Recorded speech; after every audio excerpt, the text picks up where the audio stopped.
राधे राधे प्रिय दर्शकों, अगर चैनल में आप सभी का हार्दिक स्वागत है। मैं हूं आपका मित्र और आज लेकर आया हूं एक ऐसी अद्भुत कहानी जो आपकी जिंदगी बदल देने वाली है। दोस्तों, यदि आप इस चैनल पर पहली बार आए हैं तो कृपया लाइक और सब्सक्राइब जरूर करें, क्योंकि हम यहाँ ऐसी ही जीवन बदलने वाली कहानियां लेकर आते रहते हैं। आज की कहानी सुनने के बाद आप समझ जाएंगे कि कैसे एक बूढ़ी चिड़िया की सलाह ने दो बदमाशों की जिंदगी हमेशा के लिए बदल दी। तो बिना देर किए चलिए शुरू करते हैं आज की रोमांचक कहानी। बूढ़ी चिड़िया ने बताया था, इन तीन लोगों का पैसा कभी मत खाना नहीं तो जीवन भर गधा बन के चुकाना पड़ेगा।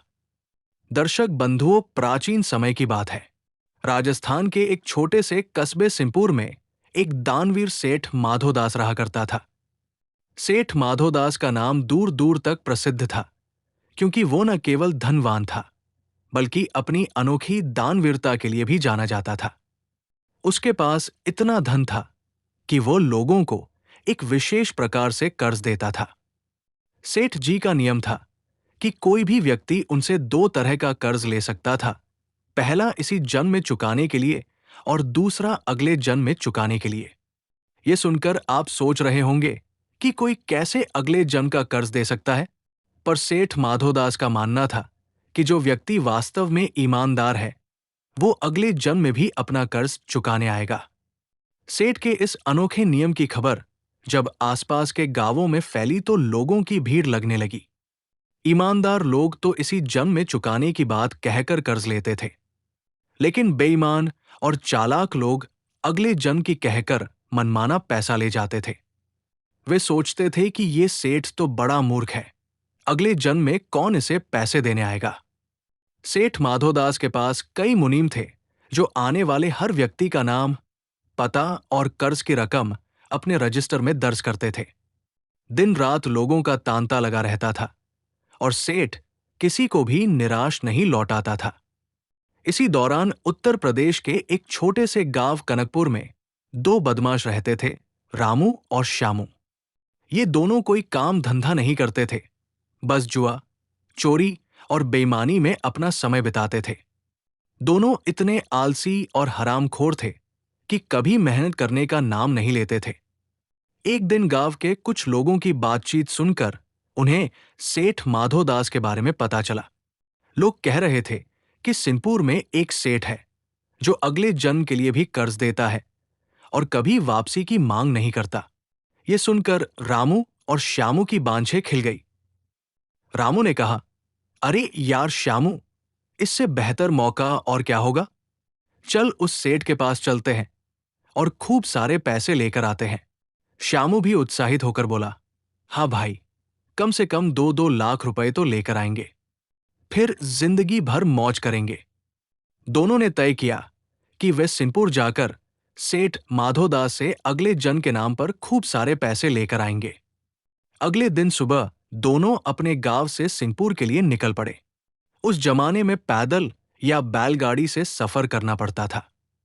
3 दिन की कड़ी मेहनत के बाद वे सिंहपुर पहुंचे और सेठ माधोदास के भव्य हवेली के सामने खड़े हो गए। हवेली की भव्यता देखकर वे समझ गए कि यहां वास्तव में बहुत पैसा है। हवेली के मुख्य द्वार पर उन्होंने अपनी जरूरत बताई तो मुनीम ने उन्हें सेठ जी के पास भेज दिया। सेठ माधोदास एक सफेद धोती और सफेद कुर्ता पहने हुए अपने दरबार में बैठे थे। उनके चेहरे पर दया और करुणा झलक रही थी। रामू और श्यामू ने हाथ जोड़कर कहा, सेठ जी, हमने आपका बड़ा नाम सुना है। हम बहुत गरीब हैं और हमारे घर में भूखमरी का आलम है। हमारे बच्चे भूखे मर रहे हैं। क्या आप हमें कुछ पैसे उधार दे सकते हैं? सेठ माधोदास की आंखों में दया का सागर उमड़ आया। उन्होंने कहा, पुत्रों, घबराने की कोई बात नहीं। तुम जितने चाहो उतने रुपए ले जा सकते हो। बताओ कितने पैसे चाहिए और इसी जन्म में चुकाओगे या अगले जन्म में? दोनों बदमाशों ने आपस में आंखों का इशारा किया और रामू ने कहा, सेठ जी, हमारी स्थिति इतनी खराब है कि इस जन्म में तो हम कुछ नहीं चुका पाएंगे। हम अगले जन्म में आपके पैसे लौटा देंगे। सेठ माधोदास ने मुस्कुराते हुए कहा, कोई बात नहीं बेटा, अगले जन्म में दे देना, बताओ कितने रुपए चाहिए? श्यामू ने हिम्मत करके कहा, सेठ जी, हम दोनों को 2-2 लाख रुपए चाहिए, ताकि हमारे परिवार का भरण पोषण हो सके। ये सुनकर सेठ ने अपने मुनीम को आदेश दिया कि इन दोनों को 4 लाख रुपए दे दिए जाएं। मुनीम ने तुरंत सेठ की आज्ञा का पालन किया और दोनों के हाथों में 2-2 लाख रुपए की थैलियां रख दी। सेठ ने दोनों का नाम पता लिखवाकर रजिस्टर में दर्ज करा दिया। इतने सारे पैसे पाकर रामू और श्यामू की खुशी का ठिकाना नहीं था। वे मन ही मन सोच रहे थे कि ये सेठ तो बड़ा भोला है। अगले जन्म की कहकर हमने इसे मूर्ख बना दिया। अब जिंदगी भर मौज करेंगे। दोनों ने सेठ के पैर छूकर विदाई ली और वापस अपने गांव की ओर चल पड़े। रास्ते में चलते चलते उन्हें शाम हो गई। वे एक छोटे से गांव में पहुंचे जहां उन्होंने रात बिताने का फैसला किया। गांव के बाहर एक तेली कल्लू का घर था। दोनों ने कल्लू से रात रुकने की अनुमति मांगी। कल्लू ने कहा, भाइयों, मेरे घर में जगह नहीं है, लेकिन मेरे तबेले में जगह है। वहां मेरा एक गधा और एक भैंसा बंधा है। तुम वही आराम कर लो और मेरे पशुओं की रखवाली भी करते रहना। दोनों बदमाश तबेले में चले गए। वहां एक खाट पड़ी थी जिस पर वे लेट गए। इतने सारे पैसों के साथ उन्हें नींद नहीं आ रही थी, क्योंकि चोरी का डर सता रहा था। वे जागते हुए आपस में बातें कर रहे थे कि अचानक उन्होंने तबेले में बंधे गधे और भैंसे की बातचीत सुनी। गधा कह रहा था, अरे भैंसे भाई, तू सो रहा है या जाग रहा है? मेरी बात ध्यान से सुन। हमारा साथ अब बस आज रात तक का है। कल सुबह मैं तुझे छोड़कर चला जाऊंगा। भैंसा चौंक कर बोला, क्यों भाई, कहां जाएगा तू? गधे ने गहरी सांस लेते हुए कहा, देख भाई, मैंने पिछले जन्म में इस तेली कल्लू से बहुत सारे पैसे उधार लिए थे। उस समय मैं एक व्यापारी था और मुझे अपने व्यापार में नुकसान हुआ था। मैंने कल्लू से कहा था कि अगले जन्म में पैसे चुका दूंगा। मैं इस जन्म में गधा बनकर इसके यहां आया हूं और पिछले 3 सालों से इसकी खुशामद में लगा हुआ हूं। रोज सुबह से शाम तक कोल्हू चलाता हूं, बाजार से सामान लाता हूं, खेतों में काम करता हूं। इसने मुझसे एक एक पैसे की वसूली की है, वो भी ब्याज सहित। अब मेरा सारा कर्जा चुक गया है। भैंसा हैरानी से बोला, फिर तू कल कहां जाएगा? गधे ने कहा, कल सुबह मैं यहां एक आखिरी बार दाना खाऊंगा और उसके बाद मेरे प्राण निकल जाएंगे।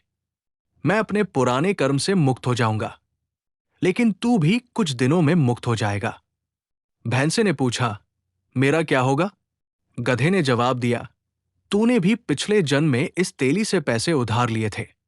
परसों एक कसाई आएगा जो तुझे खरीदना चाहता है। दरअसल तू उस कसाई के भी पैसे खा गया था पिछले जन्म में। वो तेली को पैसे देकर तुझे खरीदेगा।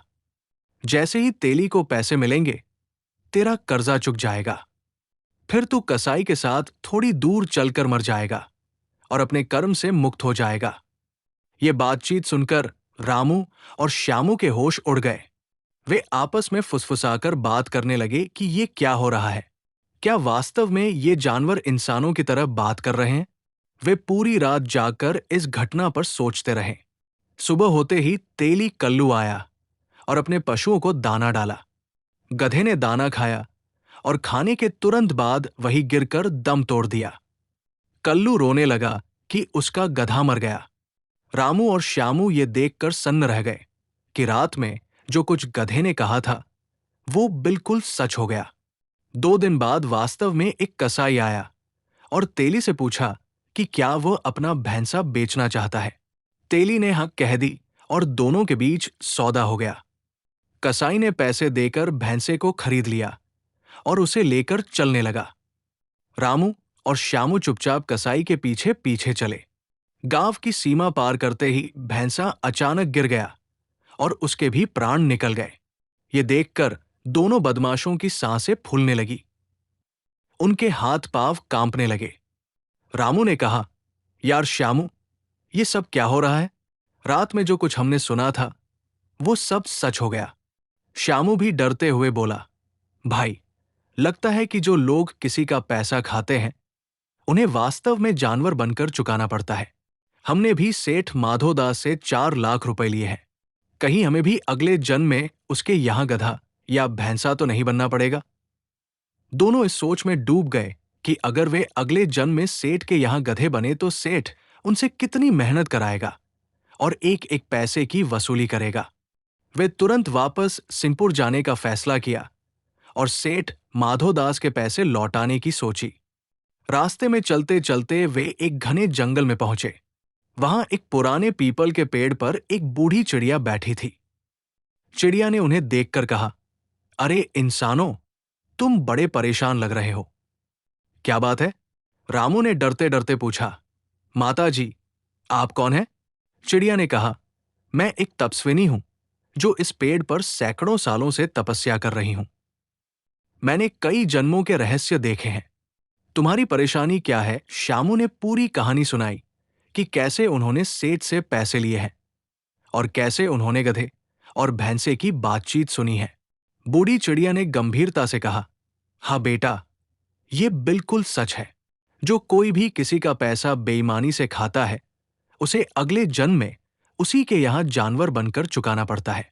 लेकिन मैं तुम्हें 3 ऐसे लोगों के बारे में बताती हूं जिनका पैसा खाना सबसे खतरनाक है। चिड़िया ने आगे कहा, पहला, चोरी, बेईमानी और ठगी का पैसा कभी मत खाना।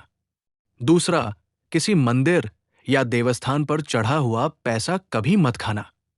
तीसरा, रिश्वत का पैसा कभी मत खाना। जो इन तीनों में से किसी का भी पैसा खाता है, उसे सबसे कष्टकारी योनि मिलती है। वो सबसे दुखदायी जन्म लेता है और अत्यधिक कष्ट सहकर अपना कर्जा चुकाता है। बूढ़ी चिड़िया की बात सुनकर दोनों और भी डर गए। उन्होंने चिड़िया से पूछा, माता जी, अब हमें क्या करना चाहिए? चिड़िया ने कहा, तुम तुरंत जाकर सेठ के पैसे लौटाने की कोशिश करो। अगर वो नहीं लेता तो उन पैसों से कोई अच्छा काम करो जिससे लोगों का भला हो। तभी तुम इस कर्म के जाल से बच सकते हो। दोनों ने चिड़िया के पैर छूकर आशीर्वाद लिया और सीधे सिंहपुर की ओर दौड़े। वे सेठ माधोदास के पास पहुंचे और हाथ जोड़कर कहा, सेठ जी, हमने आपसे जो पैसे लिए थे वे वापस करने आए हैं। सेठ ने हैरानी से पूछा, क्यों बेटा, क्या हुआ? तुमने तो अगले जन्म के लिए पैसे लिए थे। रामू ने कहा, सेठ जी, हमारे पास कहीं और से पैसों की व्यवस्था हो गई है। आप अपने पैसे वापस ले लीजिए और हमारा नाम अपने रजिस्टर से काट दीजिए। लेकिन सेठ माधोदास ने मना कर दिया।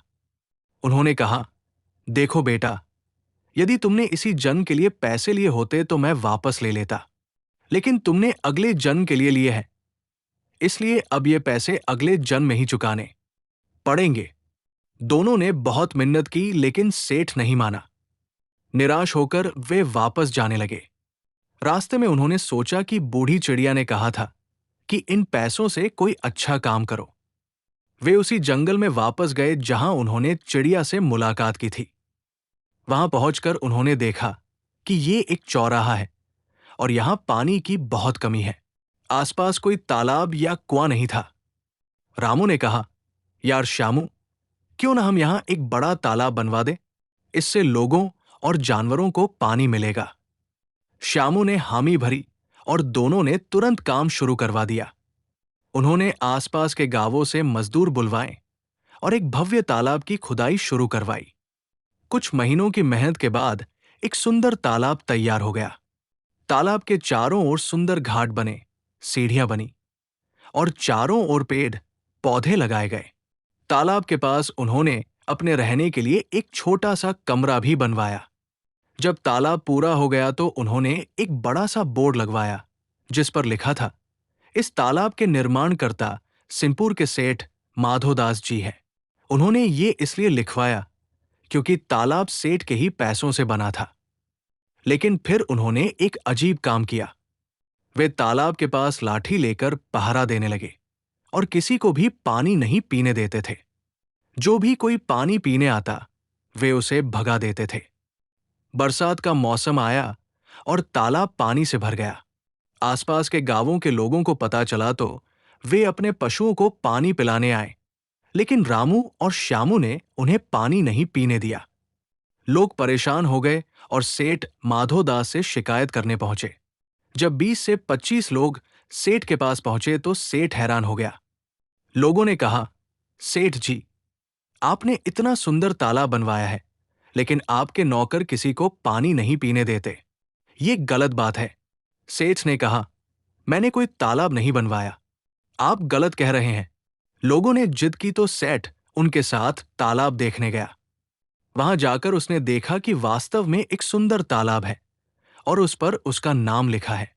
सेठ ने रामू और श्यामू से पूछा तो उन्होंने सारी कहानी बताई। रामू ने कहा, सेठ जी, आपके पैसों से हमने ये तालाब बनवाया है। जब तक आप हमारे कर्जे को माफ नहीं करेंगे, तब तक हम किसी को पानी नहीं पीने देंगे। आपको हजारों लोगों की बद्दुआ मिलेगी, क्योंकि तालाब आपके नाम से है। सेठ समझ गया कि ये दोनों बहुत चालाक है। अगर वो इनका कर्जा माफ नहीं करेगा तो लोग उसे ही कोसेंगे। सेठ ने कहा, ठीक है, मैं तुम्हारा कर्जा माफ करता हूं। उसने अपने रजिस्टर से दोनों का नाम काट दिया। इस घटना के बाद रामू और श्यामू की जिंदगी पूरी तरह बदल गई। उन्होंने कभी फिर चोरी, जुआ या कोई बुरा काम नहीं किया। वे मेहनत करके अपना जीवन चलाने लगे और हमेशा दूसरों की मदद करते रहे। दर्शक बंधुओं, इस कहानी से हमें ये शिक्षा मिलती है कि कभी भी किसी का पैसा बेईमानी से नहीं खाना चाहिए। जो भी व्यक्ति किसी का एक पैसा भी गलत तरीके से खाता है, उसे किसी न किसी रूप में चुकाना ही पड़ता है। आपको ये कहानी कैसी लगी? कमेंट बॉक्स में जरूर बताएं। ऐसी और भी प्रेरक कहानियों के लिए हमारे चैनल को सब्सक्राइब करें और घंटी का बटन जरूर दबाएं। आपका दिन शुभ हो, आपका जीवन मंगलमय हो। राधे राधे।